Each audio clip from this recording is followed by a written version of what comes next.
Ruhi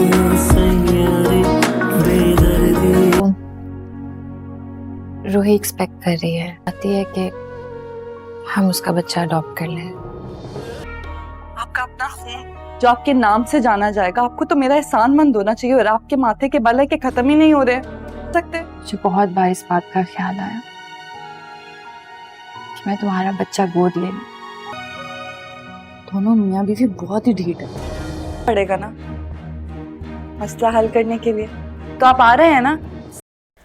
hello friends, drama serial गिरफ्त की episode 44 में आपने देखा कि रूही की माँ अपनी बेगम के घर से होकर आती है, मालकिन के घर से होकर आती है और आकर रूही से कहती है कि सारा दिन इधर पड़ी रहती है, सोती रहती है। इसे तो ये भी ख्याल नहीं है कि माँ के आने से पहले खाना ही बना ले। मैं उधर से थकी हारी आती हूँ और फिर घर आकर भी खाना मुझे ही बनाना पड़ता है। ये तो कोई बात ना हुई, तुम तो सारा दिन फ्री में बस पड़ी ही रहती हो, ज़रा भी तुम्हें शर्म लिहाज नहीं है कि कुछ अपनी माँ का ख्याल कर ले। लेकिन वो ऐसा क्यों करेगी? उसके जहन में तो मंसूबे चल रहे होते हैं, वो मंसूबों के बारे में ही सोच रही होती है। लेकिन रूही की माँ अपनी बेगम साहबा से भी यही बात करके आती है कि तुम मेरी बेटी जो है वो माँ बनने वाली है, लेकिन उसके हालात ऐसे नहीं हैं, आप लोग वो बच्चा गोद ले लो। लेकिन वो नहीं मानती। वो कहती है कि मैं मुराद से पूछूंगी फिर बताऊंगी, उसके मर्ज़ी के ख़िलाफ़ मैं कुछ भी नहीं कर सकती, बाद में वो मुझसे नाराज़ हो जाएगा।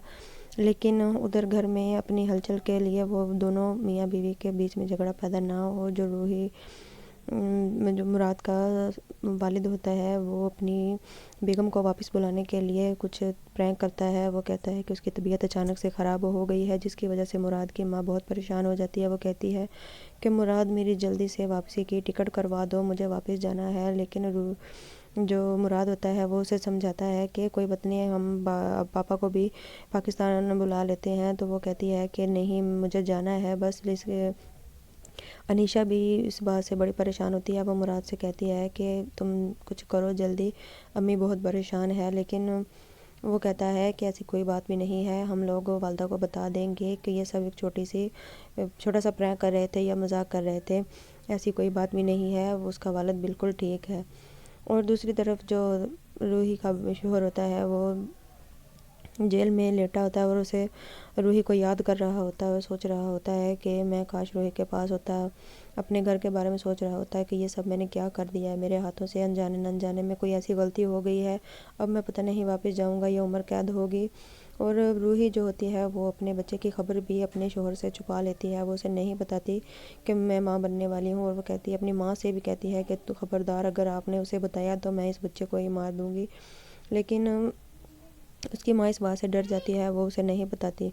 रात के पहर रूही मुराद को फ़ोन करती है कि मैंने जो तुम्हें कहा है वो सुनो। उसको जो उसकी मांगे होती है वो उसे सुनवाती है। उसे कहती है कि तुम्हें अपना बच्चा दे रही हूँ और तुम हो कि तुम्हारी अकड़ ख़त्म ही नहीं हो रही और तुम मान ही नहीं रहे हो। इसी बात को लेकर जो अनीशा वो परेशान होती है। अनीशा पूछती है कि इतनी रात को किसका फ़ोन आया। वो बताता है कि रूही का फ़ोन आया है, वो मुझसे ये कह रही थी कि मेरे बच्चे को आप लोग रख लें, मैं बड़ी परेशान हूँ, मेरे पास कोई आसरा नहीं है। और जो अनीशा होती है वो मुराद की बात को मान लेती है कि शायद ऐसा ही होगा। लेकिन मुराद बीच दिल का साफ़ होता है, लेकिन सिर्फ रूही की बातें उसे परेशान करती हैं, जिनकी वजह से वो हर्ट है। लेकिन वो अपनी बीवी को धोखा नहीं देना चाहता। कुछ ना कुछ तो होता है ऐसे हालात में। अनीशा अपनी सिस्टर से बात कर रही होती है घर में कि नौकर आकर बताता है कि बाहर रूही आई है। वो अपनी बहन से बात कर रही होती है तो उसे कहती है कि रूही आई है, मैं उससे पूछूं कि क्या मसला है। रूही आती है तो वही आते ही अपने ड्रामे शुरू कर देती है। उसे कहती है कि आप लोग तो अमीर हैं ना, इसलिए मैं चाहती हूँ कि आप लोग मेरा बच्चा रख लें। लेकिन अनीशा तो पहले ही दिल की साफ़ होती है। वो उससे कहती है कि मैं तो पहले से ही यही चाहती हूँ। मैंने तो जब भी बैठी होती हूँ बहुत बार यही सोचा कि तुम्हारा बेटा जो तुम्हारा बच्चा है मैं गोद ले लूँ, लेकिन मुराद के डर की वजह से मैं ऐसा नहीं कर सकी। लेकिन उसके जहन में ये बात नहीं आती कि जो रूही होती है उसके जहन में क्या प्लानिंग चल रही है, वो क्या सोच कर आई है। वो तो इस घर में अपने रास्ते साफ कर रही है। वो तो यही चाहती है कि इसको भी घर से निकालूंगी और घर में महारानी बनकर बैठूंगी। लेकिन मुराद की जो गलती उसे बार बार जता रही है, मुराद को याद नहीं होता। वो उसको ये कि वो सच ही कह रही है, उसकी बात को मान लेता है।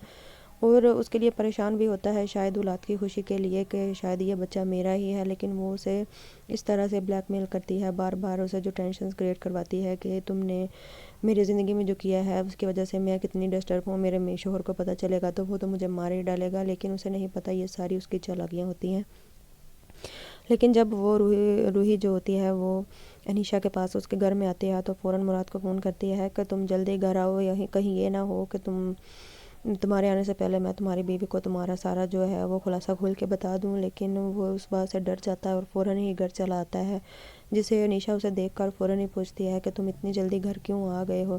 تو وہ کہتا ہے کہ میری میٹنگ جلدی ختم ہو گئی تھی تو میں گھر آ گیا ہوں، لیکن اسے یہ نہیں پتہ ہوتا کہ روحی نے اسے ڈرایا ہوتا ہے اور وہ ڈر جاتا ہے اور جلدی آ جاتا ہے۔ روحی اس کے آنے سے فوراً اور خوش ہو جاتی ہے کہ یہ تو بہت اچھی بات ہوئی، میرا اس کے مطلب کہ روحی بھی کوئی چیز ہے جو میں نے اسے ڈرایا تو وہ فوراً چلا آیا، مطلب ہے کہ اس کے پاس کوئی ایسی پاور نہیں ہے، میں جیسا کہوں گی وہ یہ ویسا ہی کرے گا۔ پھر اسے انیشا کہتی ہے کہ تم اسے گھر ڈراپ کر دو، وہ پہلے منع کر دیتا ہے، پھر بعد میں چھوڑ بھی دیتا ہے، اور پھر اسے کہتی ہے کہ اب جو میں کروں گی وہی ہوگا۔ لیکن روحی کی ماں روحی سے کہتی ہے کہ تمہارے شوہر کو اگر زیادہ سزا ہو گئی یا پھانسی ہو گئی تو کیا ہوگا، لیکن وہ کہتی ہے میری طرف سے اسے پھانسی ہو جائے میری بلا سے، وہ بہت خوش ہوتی ہے اس بات سے۔